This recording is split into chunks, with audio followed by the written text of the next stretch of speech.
I'm always excited about this topic, talking about Morontia. It's one of those concepts in the Urantia book that they had to make up a new word for. So whenever the authors of the Urantia book have to make up a new word in order to tell us about something, I'm thinking, wow, this must be kind of important. And also, it's most likely going into a realm of revelation. They're going to reveal something to us with this new word. So this concept of Morontia, I think, is a great gift. This image, it was from 1888. I'm sure almost all of you have probably seen it before. It's an engraving. Sometimes it's colorized, sometimes it's not. And sometimes it's referred to as piercing the veil. But to me, what's interesting about this is that it's kind of illustrating the idea of there being more to reality than had been previously recognized. So here's this person like, wait, what happens if I look over here? He's sensing that there must be more to, what we must be more to the universe than what we ordinarily perceive. So in a way, I kind of look at this as being kind of almost predictive of the Urantia book, in the sense that at the end of the 19th century, the human race was getting closer and closer to the composition and publication of the Urantia book. And also during that period, there was just a lot of activity in the realm of metaphysics and spirituality and spiritualism, all these kind of things. Big tomes were getting channeled and printed, just all kinds of things. The New Thought movement, all of that was happening in the late 19th century. So it feels to me like there's kind of a crescendo there leading up to the Urantia book with everything it has to offer.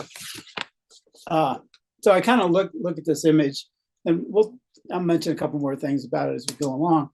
But this intriguing image appeared at just the time when science and religion, that's another thing that was going on at that time, science and religion were beginning their struggle for dominance. So I've studied the 19th century quite a bit because I've been restoring photos from that period. And early 19th century, that split hadn't quite happened yet. It had been assumed previously, that both science and religion were part of God's reality. So what's the problem? Even if the metaphysical underpinnings for this assumption were pretty weak, right? So science was just kind of getting off the ground, and it was, like a super big influence, obviously, metaphysically as well as otherwise. So the 20th century witnessed an open break between these two approaches to reality. So I like to think of that image, that engraving, as predictive of the Morontia concept, which was so soon to be revealed, which is our way of bringing science and religion back together. Material things and spirit things are part of the same reality. But our difficulty, they tell us, in arriving at a more harmonious coordination between science and religion is due to our utter ignorance. It's pretty strong language. Utter ignorance of the intervening domain of the Morontia world of things and beings. The local universe consists of 3 degrees or stages of reality manifestation: matter, Morontia, and spirit. So prior to the Urantia book, there was some understanding, at least, of matter and spirit, but Morontia is like nowhere in sight. And it's so important. And they refer to it as a stage of reality. And we'll see how this plays out as we go along. But I like that word stage because it actually has 2 meanings. You can think of it 2 different ways. You can think of it as a part of a developmental process, like what stage of building the house. You put in the foundations yet, if you built the walls. There's stages of development in that sense. But stage can also refer to, like in the sense of theater, like a stage of action. We step out onto the stage and do whatever we do. So it's kind of both, as we'll see. Both definitions work, as we come to find out as we learn more about Morontia. They explain to us that the Morontia soul is formed from the substance of this intervening domain. But we need new language even to talk about it. The soul is born from factors that are known, but the soul itself is made from an unknown category of substance that has no existing terminology in our vocabulary. So this is why this is such an important thing. The Morontia stage of reality manifestation has been in existence all along, but we've had no way to discover it. Without the aid of revelation, we are unable to recognize it or even suspect its existence. So we're discovering an aspect of reality that's been here all along, and it's so important, but there's been no way to really talk about it, except in language that's sort of adjacent to it, but we haven't had a direct term for what they're trying to explain to us. So now we could almost say the cat's out of the bag. So we've been told about Morontia.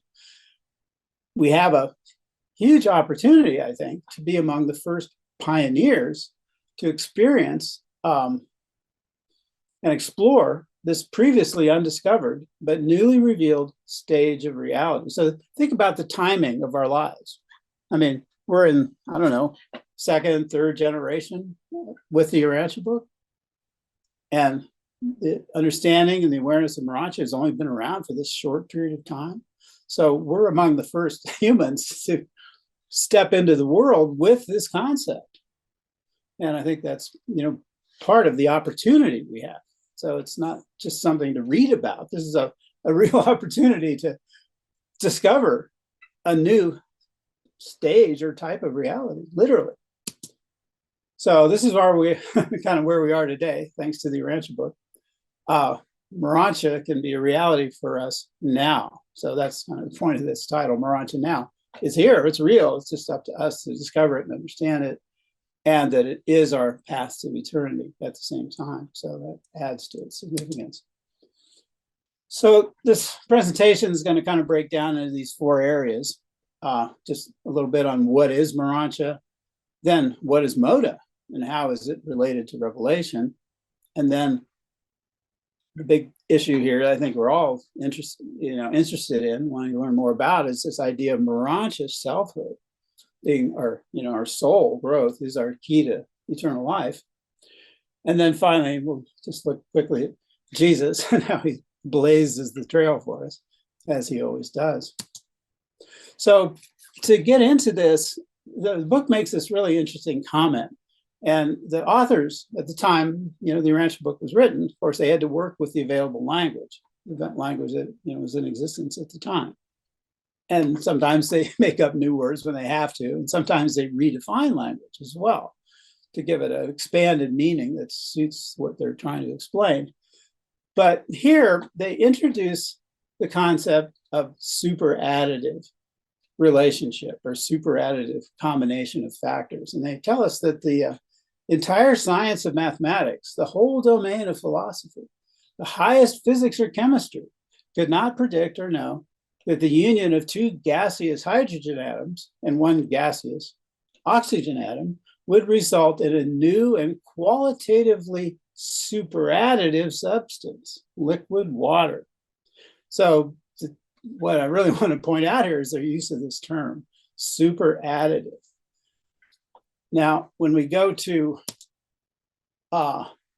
looking at our current language, we have the word synergy, which is kind of a very closely related term. So just to explain, this example of a superadditive outcome is closely related to the concept of synergy. The notion of synergy first appeared in theology and the natural sciences in the mid-19th century, but with a meaning that was less focused than today's understanding of the term. It was not until later, after the Urantia book was published, that the idea of synergy came into popular use with the definition that we have today. So this is an emerging term that's very important. It was sort of first awakening in the 19th century, but then came into the understanding we have today after the Urantia book was printed. So here's a good working definition of synergy. The interaction of two or more agents or forces so that their combined effect is greater than the sum of their individual effects. So this is like, when people say that the sum is greater than the parts. That idea, that concept that you can combine two things and get a third thing that neither of those two things could do by themselves. So there's a synergistic interaction that creates something that is commonly called more than the sum of the parts. So we'll see why this is so important as we go along. And then combined with this is the idea of things being complemental. So complemental refers to something that makes up a satisfying whole with something else. So one of two mutually completing parts. And this concept of complemental synergy characterizes many of the personality relationships that are described throughout the Urantia book. So Michael and the Mother Spirit, are a perfect example, along with human gender, at least can be. And this concept also applies to the combining of mind and spirit in the inner life. So going back to those definitions, you combine mind and spirit, those are two different things, but they form a whole that's greater than their sum. So as a creature chooses to do the will of the Father in heaven, so the indwelling spirit becomes the father of a new reality in human experience. So this is what they're telling us. When we choose to do the will of the Father in heaven, his spirit that lives within us becomes the father of a new reality in our experience.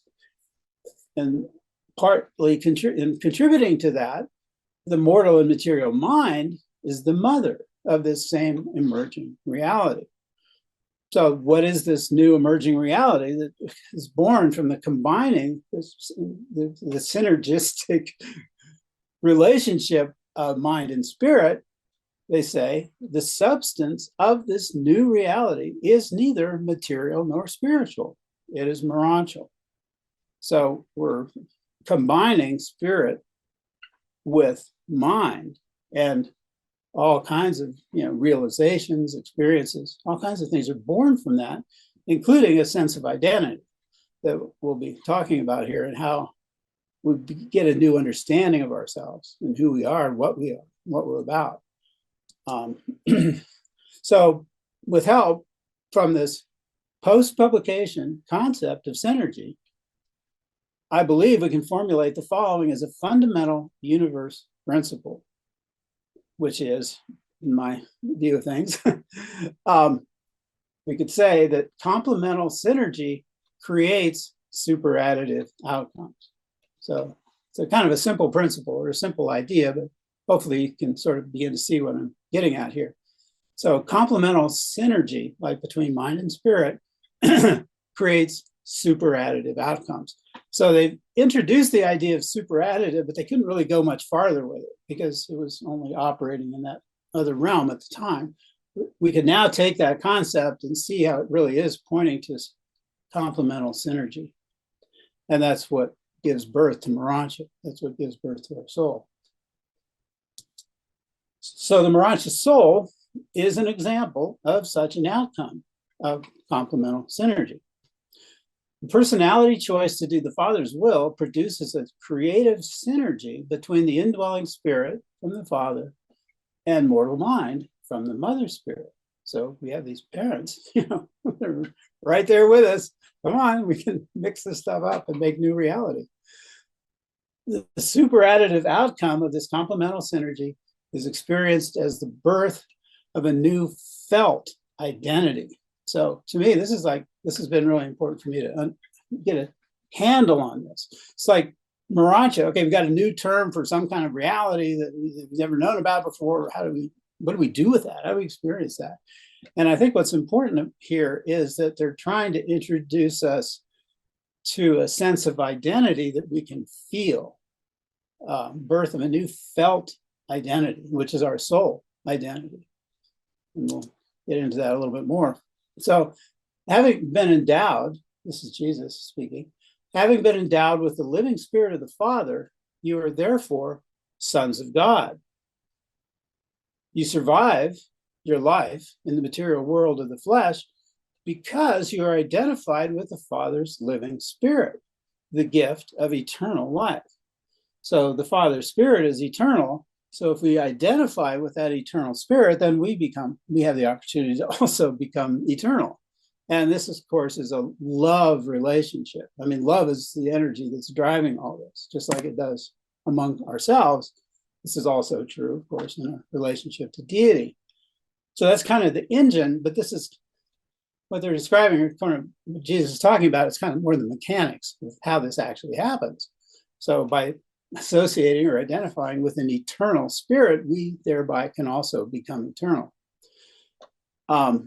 No God-knowing mortal can ever be lonely in his journey through the cosmos, for he knows that the Father walks beside him each step of the way.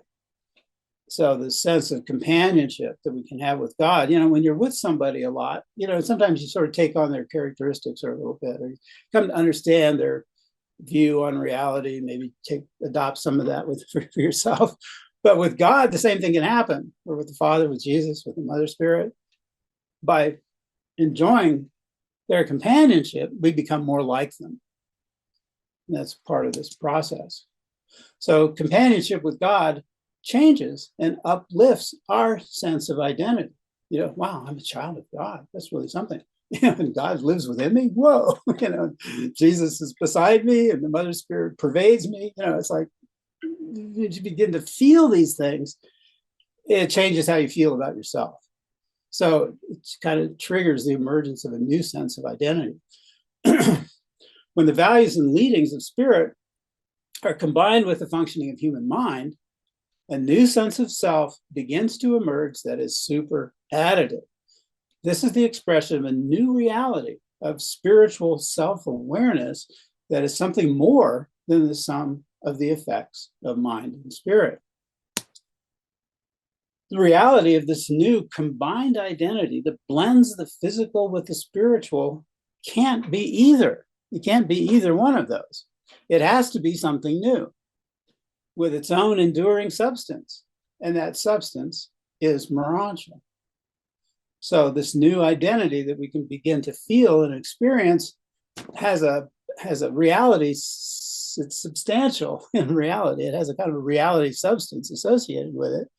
And it's neither mind or spirit. It's something else. It's their synergistic complemental outcome.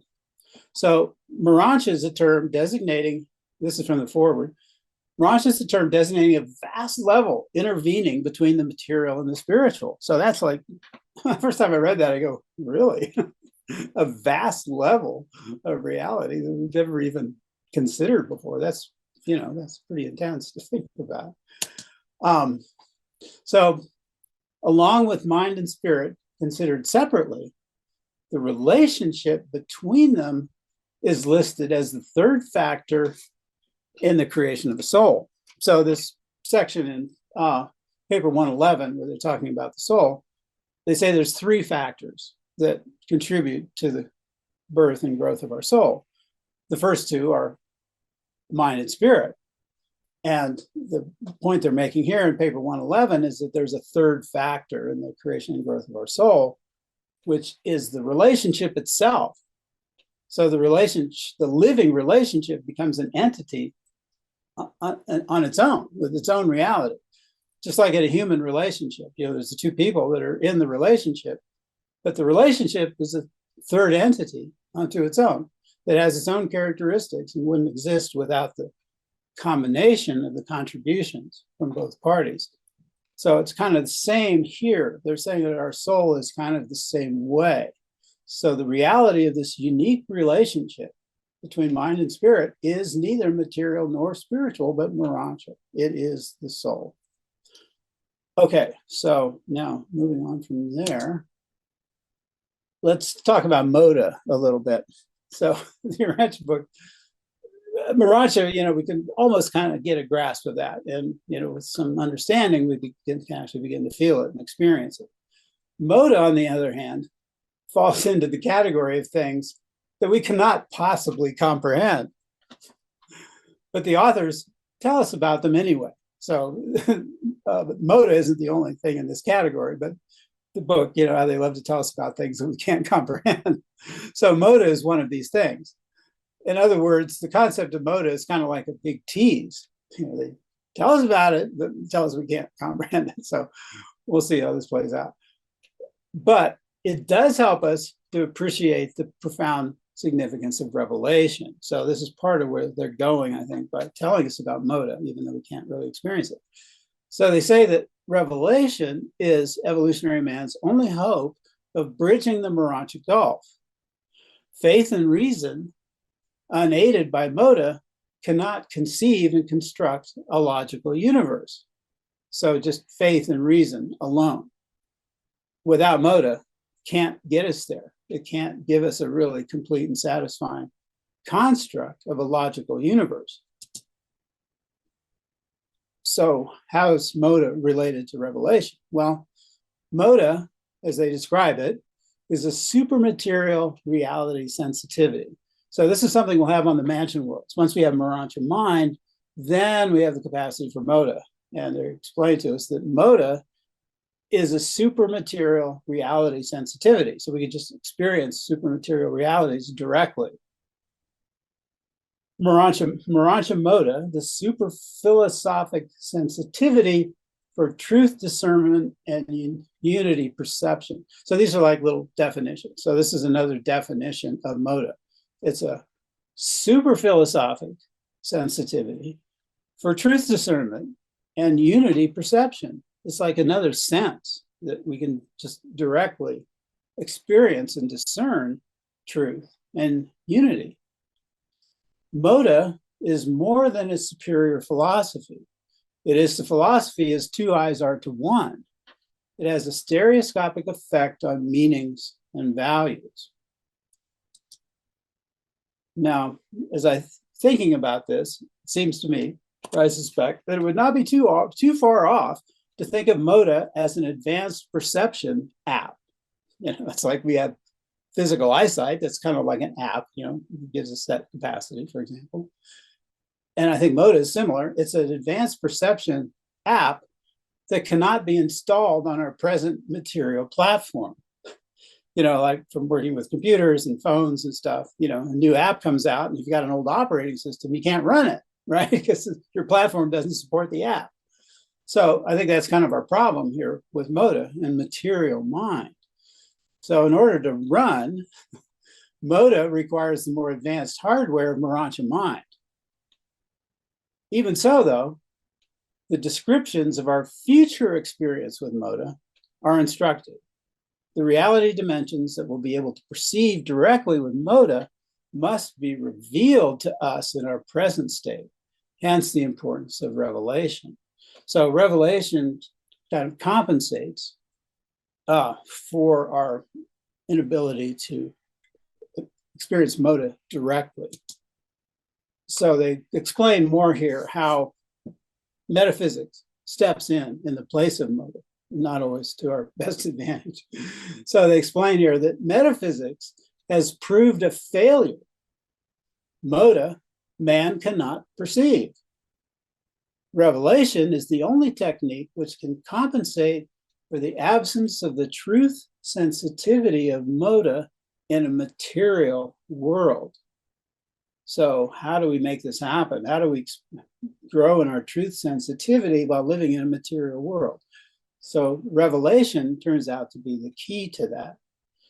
Mortal man lacks the concept of Morontia mind and material, and revelation is the only technique for atoning for this deficiency, as long as we're in a material body.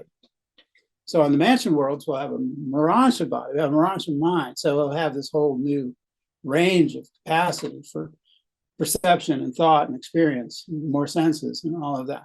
But for now, as long as we're in a material body, we're dependent on revelation as the only technique for atoning for our, what they call our deficiency. I mean, it's sort of built in, it's their design, but nonetheless, there it is. It's a fact, we have to work with it.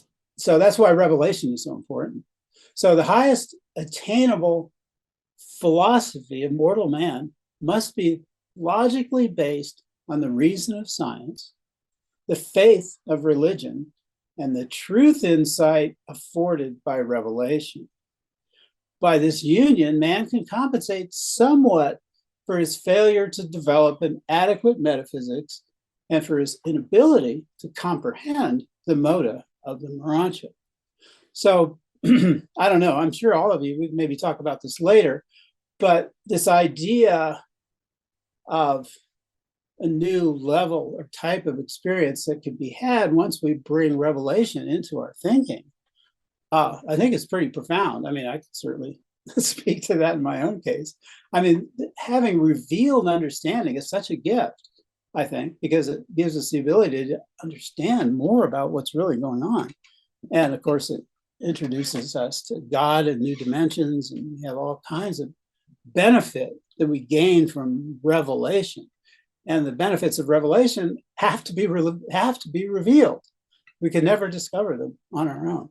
So that's why it's all such a gift in a way. Once we, the Urantia book and all Jesus, everything he taught, these revelations are a real gift. Okay, so now let's take a few minutes and talk about Morontia selfhood. So, which sort of is the same as talking about soul. Our Morontia selfhood is our soul identity, you might say. And of course, this is a version of ourselves that can survive physical death. So that's the challenge of this lifetime, is developing a version of ourselves that's not physical, because we know our physical apparatus is going to return to dust.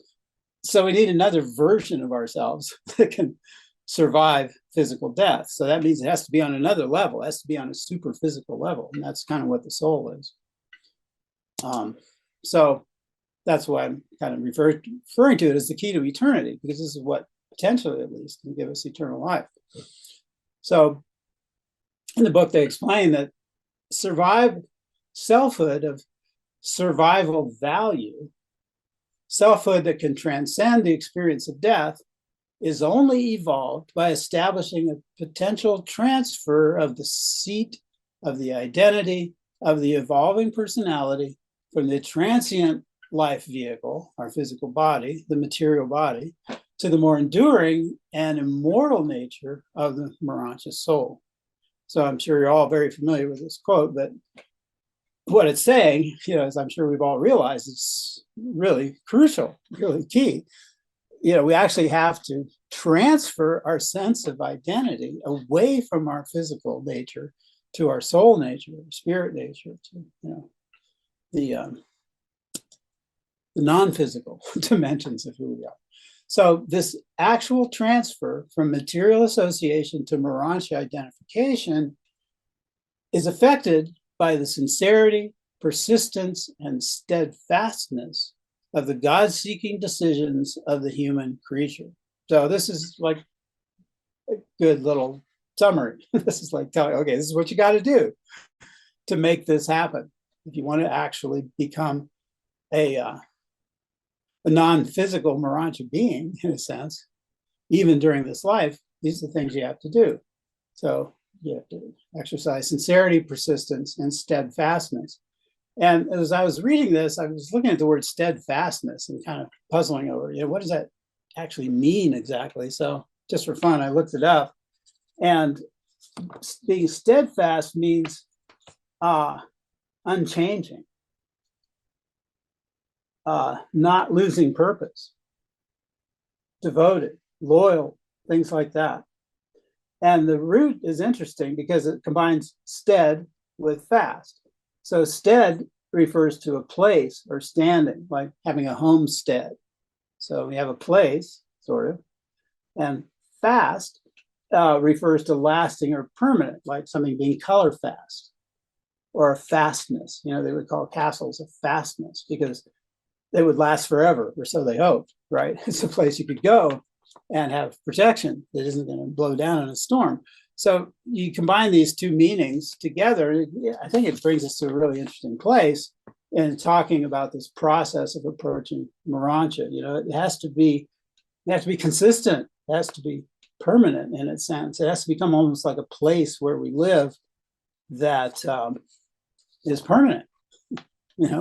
Growing a new permanent sense of identity through these three ways of approaching our relationship with God. And it's all about decisions. So that's part of it too. So here's something I came up with. It's been really helpful for me. I printed this out and hung it up on my wall just to remind me. And what I think is so interesting here is it's taking everything the book's telling us and kind of putting it into like a chart or a flow chart, you might say. So in the left column is kind of where we start in this life, without any teaching or without any study of spirituality or anything. We just discover ourselves existing in a physical body. So we tend to identify with our body and think, well, I am my body, right? And that my awareness of reality only comes through my physical senses, that my consciousness is exclusively, I'm kind of self-contained within my head, so my consciousness is only of myself, and I'm always dependent on external validation for guidance and direction, and my decisions tend to be driven by physical needs and desires. Okay, that's perfectly normal and natural, and that's kind of how we start. But we have this invitation to move off of those understandings into a new sense of identity that can open the door to Morontia growth. So instead of saying I am my body, I can say I am a son or daughter of God. And think how, even just as a thought experiment, think how different one feels compared to the other.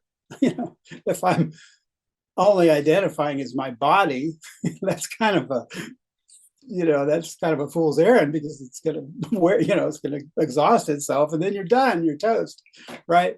Whereas if I identify myself as a son or daughter of God, that's an eternal relationship. So it completely changes how I think about myself. It's the same with awareness. So once we move toward the right column, then we begin to have an awareness of divine presence, as opposed to just awareness of physical senses. That's obviously a big deal. And that opens the door to having inner companionship with God instead of feeling alone within my skull, right? Of course, mind goes beyond our brains, but still, that's part of this expanding concept, is that we can have an inner companionship with God. And along with that comes inner validation, which is then the pathway to originality. And finally, our decisions can then become guided by our desire for truth, beauty, and goodness, rather than only serving our physical needs. So this is helpful for me because it reminds me to try and stay in the right column as much as possible. And if I can do that, it's going to move me toward Morontia, just inherently in the nature of these kinds of decisions, as long as they're steadfast, right? And persistent, and all the rest. So that particular slide, that's something you could, I don't know if you want to do what I did, but I have it hanging on my wall just to remind me. Anyway, so now we're going to talk about Jesus for a minute. We're getting near the end here. So Jesus, as always, is the way, the truth, and the life. He blazes the trail. He shows us the way. So I think it's super, super cool that he does that for us. Here he says, now this is super important. This is about, well, I'll just read it. You rejoice to know that he's talking about his resurrection. So this is post-resurrection. It's one of his Morontia appearances. And very few people really got this, unfortunately, but we can still get it now. I mean, it's not too late to have this understanding. And he said, you rejoice to know that the Son of Man has risen from the dead, not just because they're happy he rose from the dead, but because you, meaning his human friends, because you thereby know that you and your brethren shall also survive mortal death. But such survival is dependent on your having been previously born of the spirit of truth-seeking and God-finding. So that chart, the right-hand side of the chart is about being born of the spirit of truth-seeking and God-finding. And if we do that, then that sort of assures our survival. But his resurrection is a demonstration for us to see what's also true and possible for us, that we can also survive mortal death. The mortals of the realms will arise in the morning of the resurrection with the same type of transition or Morontia body that Jesus had when he rose from the tomb on this Sunday morning. So again, he's blazing the trail for us. He's showing us what's possible for us. So he does it so we can see how it's done. You know, if anybody's ever trained with like an apprentice or something, and you walk in, you don't know how to do anything, and the master of the shop or construction foreman, whoever it is, shows you, this is how you do this, this is how you do this, this is how you do this. You don't hurt anybody, and you try and pick up on it and you learn. And that's kind of what Jesus does for us. He shows us how we can get off the planet, literally. So through the appropriation of the faith of Jesus, mortal man can foretaste in time the realities of eternity. Throughout his entire experience, he, Jesus, meaning Jesus, was truly both human and divine, even as he yet is. And part of what's interesting about this is because this is also kind of true for us. I mean, obviously, we're not creator sons or, mother spirits or whatever, but we do have this combination of human and divine in our nature. I mean, we're obviously human beings, but we have this gift and the Spirit of God living within us. So we're also a combination of human and divine. And so he's, kind of reminding us of that as well. And we can look to him as a companion in this pathway of spiritual growth. So when on Urantia, Christ Michael once said, "I am the way, the truth, and the life." And we believe, meaning the authors, that in eternity, the Michaels are literally destined to be the way, the truth, and the life, ever blazing the path for all universe personalities as it leads from supreme divinity through ultimate absonity to eternal deity finality. So this is one of these sweeping statements that the authors of the Urantia book love to drop in our lap and say, okay, well, I'm trying to get to next week, but they're reframing our human existence in these terms that are so expansive and so challenging to the mind and so kind of tickles the soul in ways that, at least speaking of myself, my soul had never been tickled before with concepts like this. But the point is that he's always going to function this way for us. He's going to show us the way, not just through supremacy, but the ultimacy and even beyond. So, that always makes me remember that he is a paradise son. I mean, Michael is not a local universe. He's not a local universe personality. He's a paradise son. So he's connected inherently to the paradise deities and can show us the way. So this is the last slide. I kind of like this painting. And this is Josiah, obviously, where Jesus, put the mud on his eyes and said, go wash them off, and he gave sight to this blind beggar. And that, of course, was physical. But the reason I like this, or the reason I sort of have it here at the end of this presentation, is that Jesus also does that in terms of our Morontia nature, and our spiritual nature, and everything else. He opens our eyes to what is truly possible for us. And that goes beyond physical eyesight, obviously. So here they say, this is a quote from Jesus, that the soil the soil of the evolving soul is human and material. We know that. But the destiny of this combined creature of mind and spirit is spiritual and divine. So here they're reminding us that we begin, we grow from a material origin, but that's not our destiny. Our destiny combines mind and spirit and can become something higher and more than what we might have conceived otherwise, because it's a complemental outcome of synergy. So something more than the sum of the parts, sort of getting back to that idea. Anyway, so that's kind of where we are. And this is all, of course, driven by our desire to do the Father's will, because that's how we can know the Father. That's kind of our only way of knowing the Father, is to try to do His will, try to understand it, try to grasp it. And that brings us closer to Him, because it's our attempt to express His nature. So this whole idea of becoming more godlike in our ascension career begins here. And it really begins with this transition from being a purely physical being into being a Morontia personality. And there's one other thing I just wanted to comment on that, well, let's see. So like with that chart, for example, where we have the opportunity to exercise realization. And I think that's a kind of an important piece in all this. It's one thing to realize something, but then to go back and re-realize it, kind of to exercise the realization and to see how those realizations of higher potential can play out in our lives. So that's one little thought that we could maybe talk about at least. Back on slide number 25, they were talking about our evolving personality. Our personality evolves toward Morontia, but we know personality doesn't change.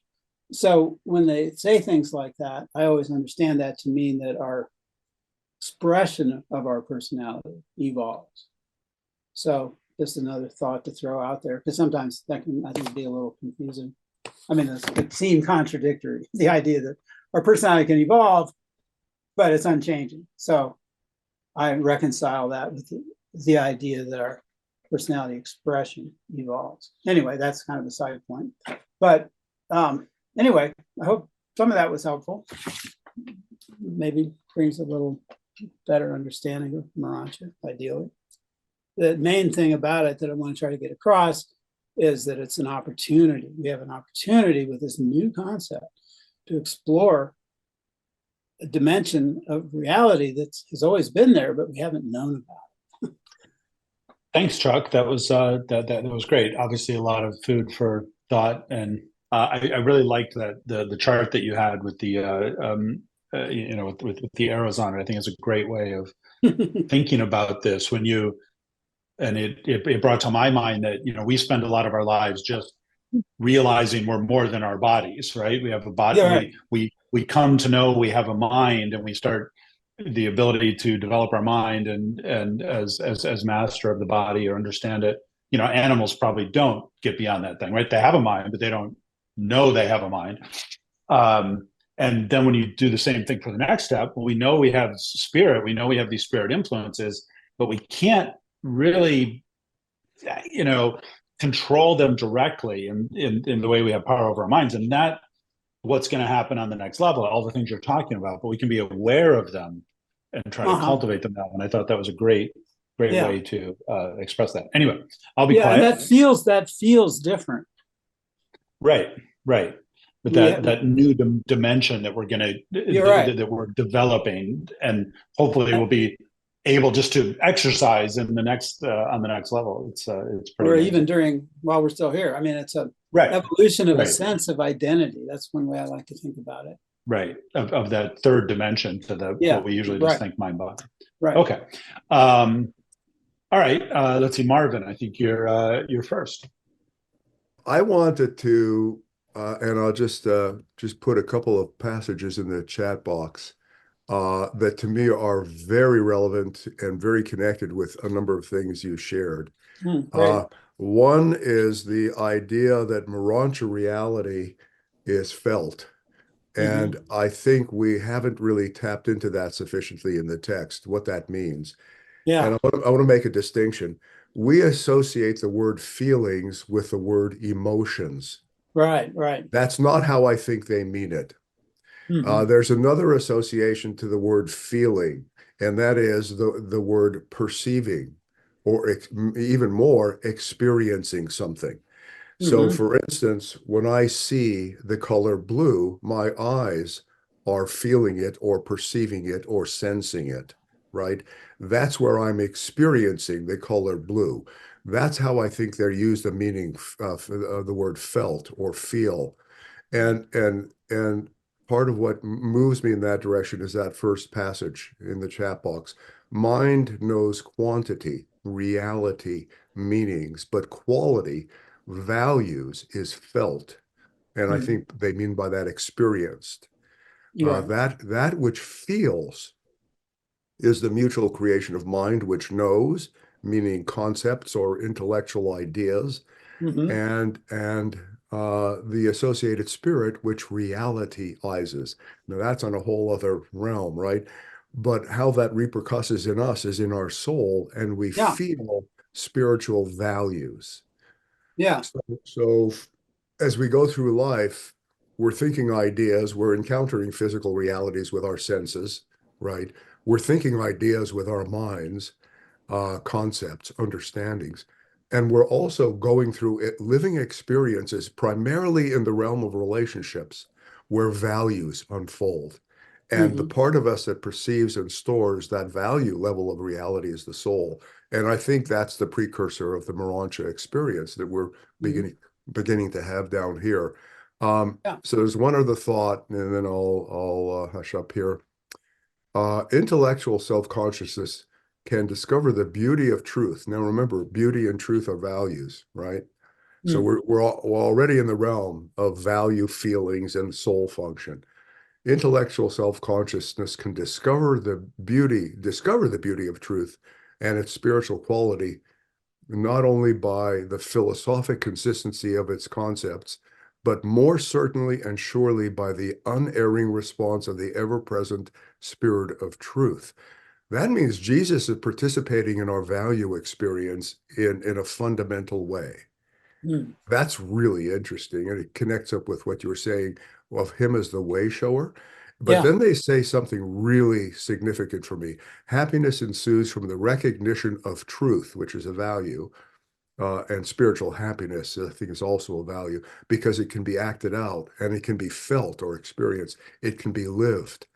Disappointment and sorrow attend upon error because not being a reality spiritually, it cannot be realized in experience. Divine truth is best known by its spiritual flavor, which is interesting. So you're tasting it, you're tasting the values with your soul in a Mhm. sense that you're perceiving. Um, these things for me, um, there's a real huge difference between understanding the concept of the color blue, which is almost impossible to convey, and experiencing it by seeing it. And I think there's a fundamental difference between understanding something like spiritual love of your sister or brother Mhm. and having the experience of loving another person. And that's a Morontia reality, is the value that we feel and experience Mhm. is a Morontia reality.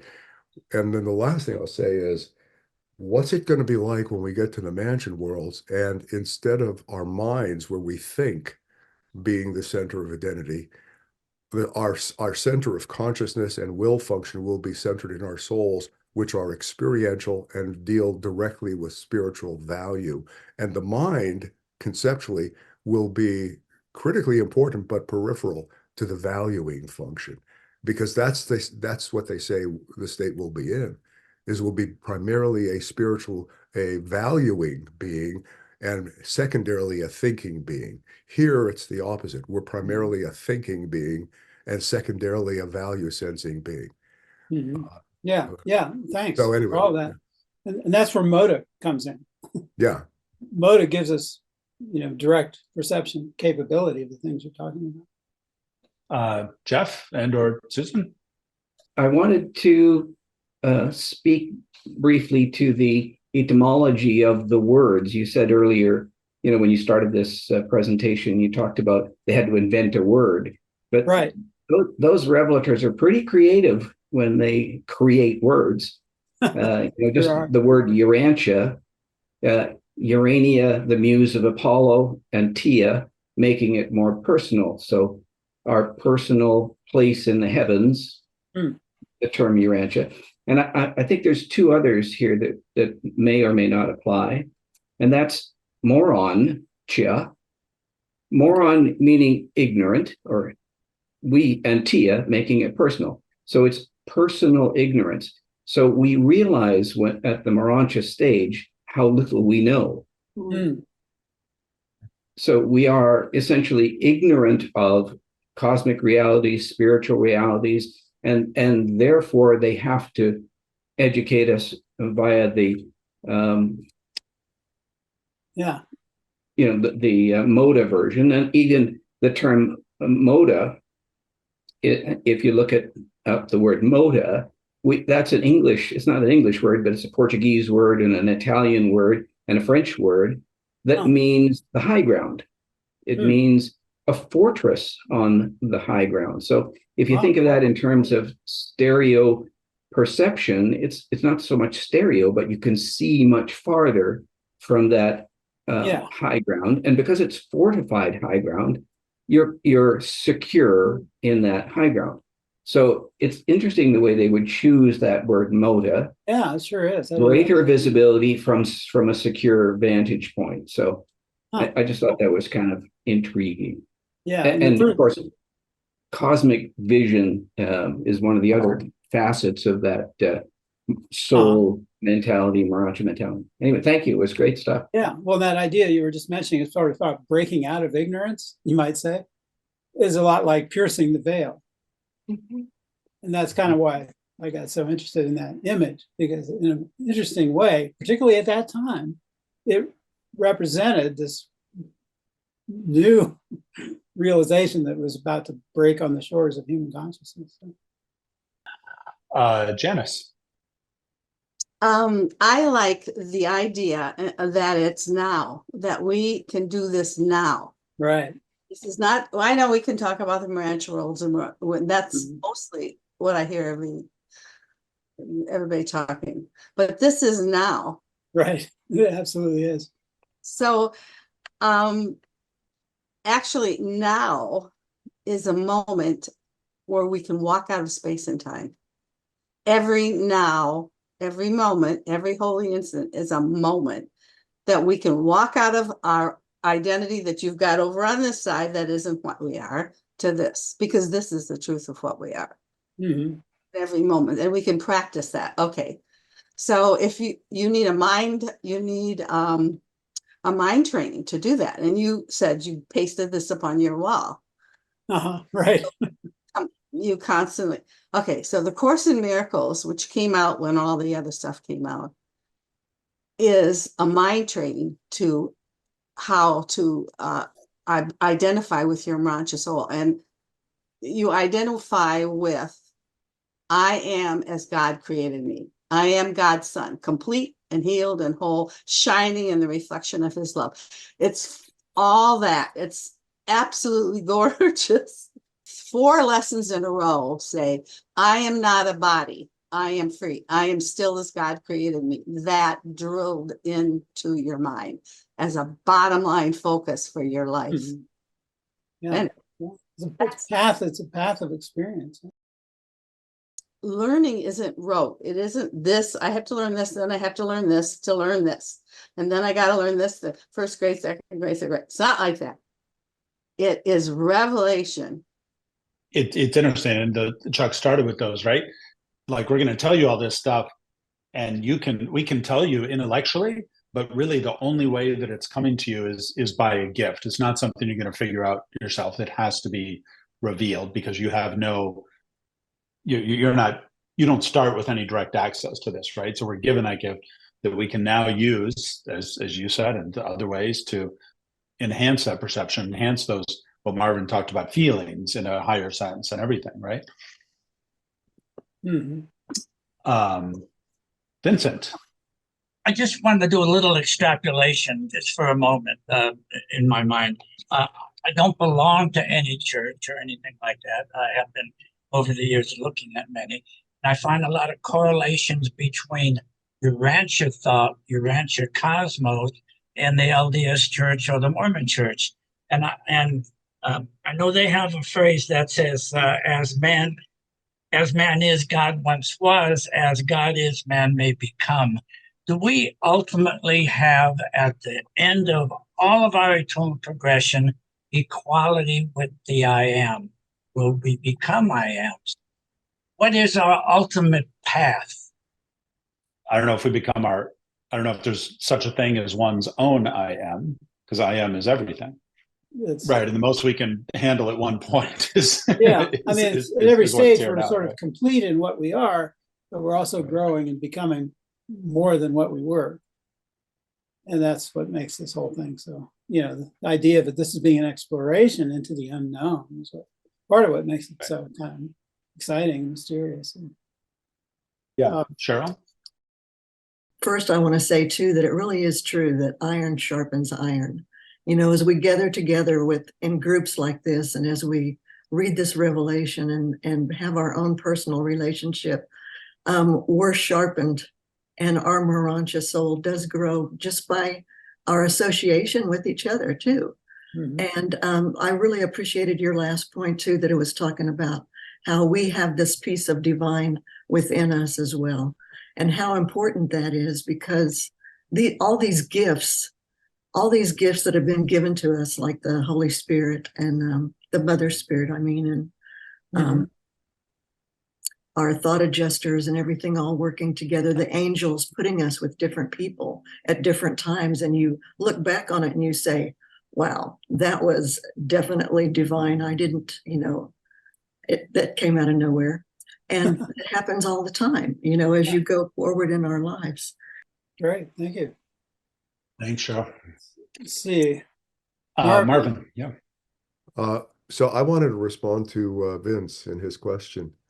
I have some really good friends who are Mormons, and they have this concept that their destiny in the afterlife, and there's some really interesting connections with the content of the Urantia book, and there's some accuracy, I think, and some providing quite a bit of detail about this idea that we become God, or in the course of miracles, we are God.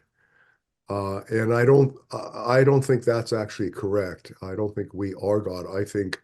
But I think in a certain sense, like the Mormon theology, we become God in two very profound respects. One is that we fuse with a thought adjuster, and we become one with the deity of the universal Father. And of course, that when we're one being. So in that sense, we are God. We haven't realized all the potentials in that fusion for all into eternity. But in that sense, we are God. Even at that very early stage in our Morontia development, we hit that milestone. And then the other way in which we become God is at the end of the age of the Supreme, they say, in a way, and we won't understand this till we get there, our minds will merge with the mind of the Supreme. And they say that the result of that experience is we will then have access to all of experiential reality of all the ascenders of all time in the age of the Supreme. And that is a deity prerogative. That's our mother, God, our mother is the Supreme, is the summation of all living experience, which is profoundly morontial. It's also spiritual, right? Because morontial realities are experiential. We have to live them. And so we merge with the God, the Father, who's the source of all potential and all the creation itself, and we merge with the end result, the summation, the great result of the universe age. So we become God in two respects, and they say that prepares us to become absonite beings and move out into the outer space levels, where they intimate that we will, in some sense, function in companionship with God administratively at a high divine level. So that starts to get pretty similar to the depiction that the Mormons have, because they say that their couples, the man and woman from their marriages, will have an ultimate destiny to become the gods of a new creation, just like the God of this creation, like Christ, Michael, and Mother Spirit. So there's some very fascinating parallels, but I think in doing all that, we don't want to fudge what's in the Urantia book. We want to be precise. But there were some profound parallels. Yeah. I mean, I would say in Urantia book terms, we become God-like.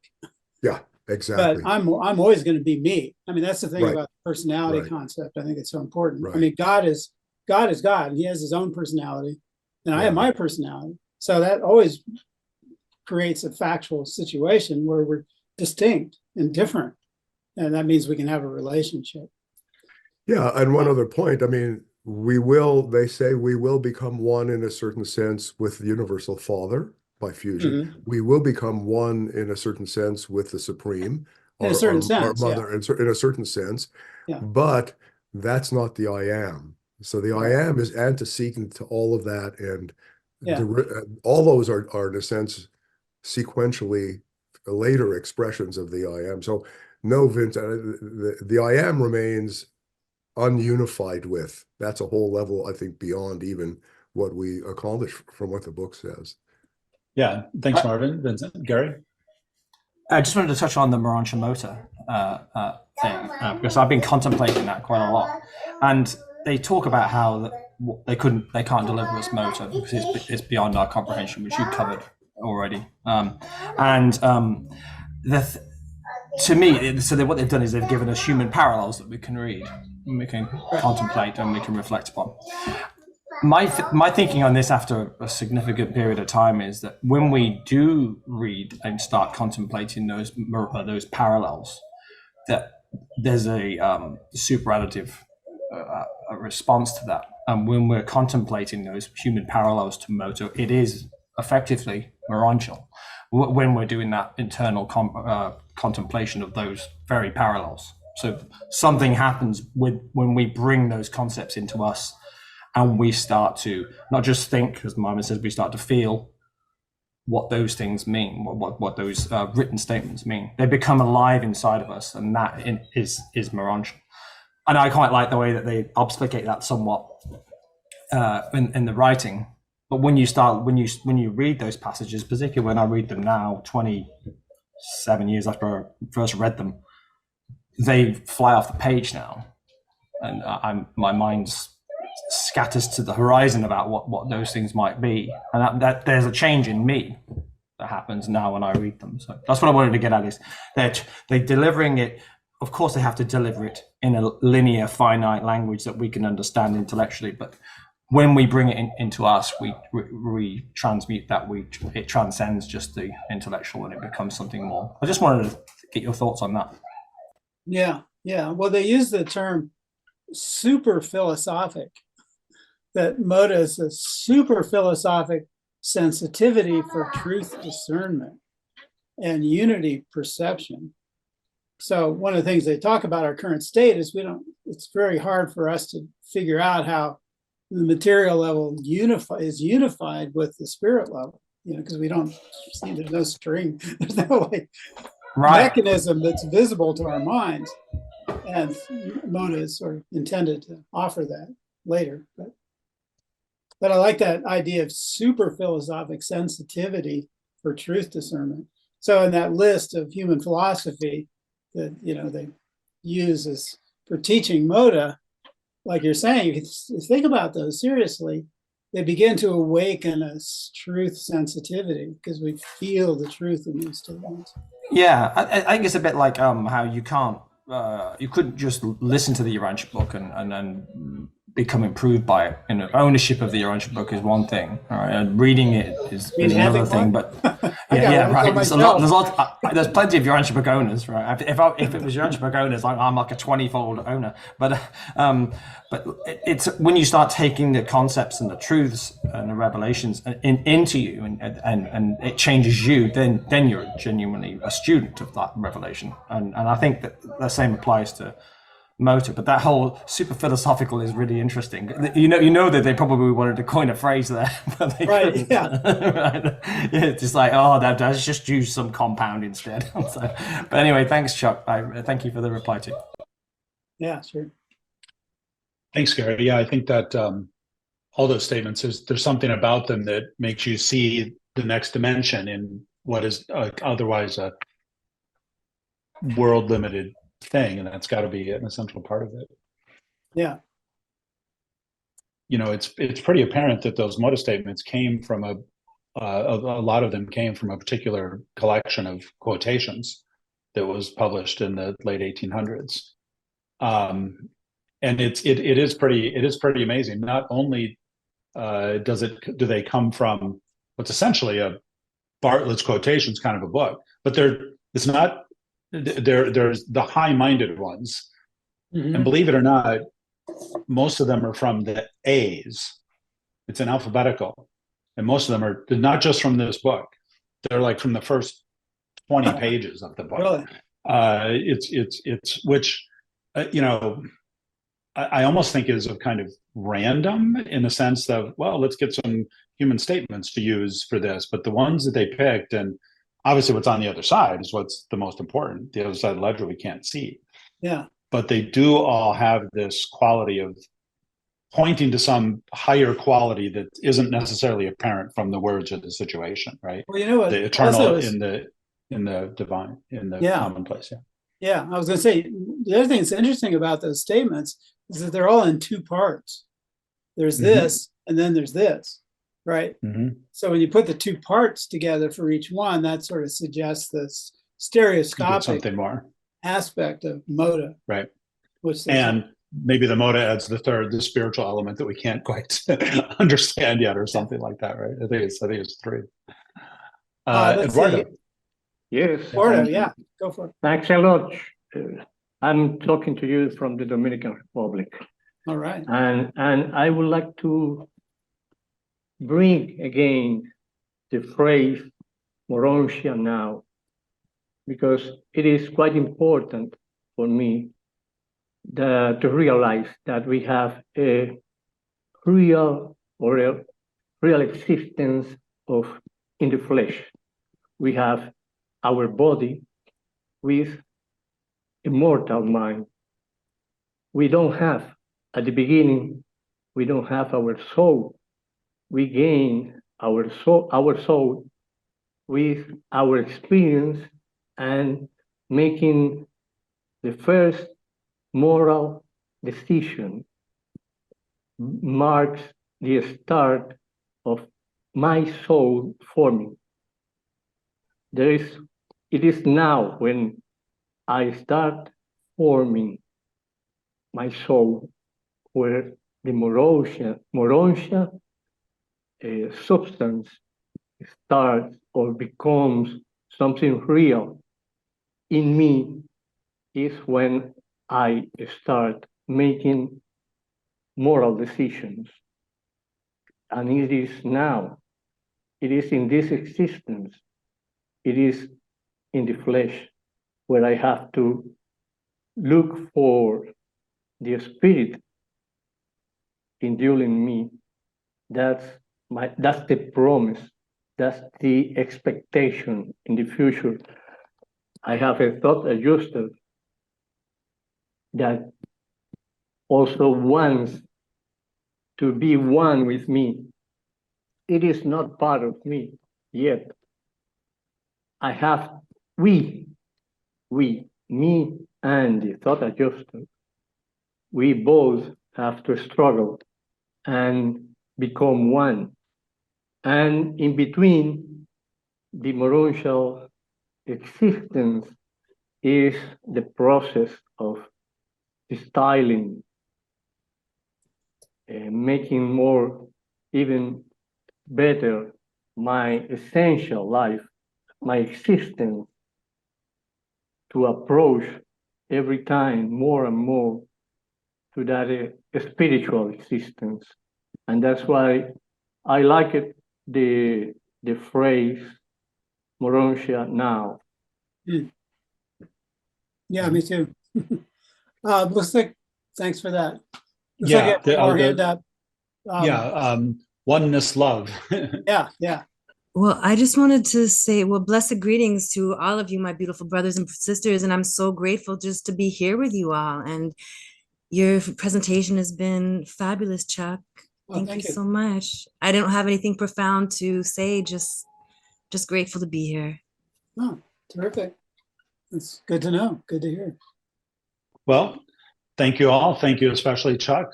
Great presentation. Happy thank you. holidays to everyone. Happy New Year.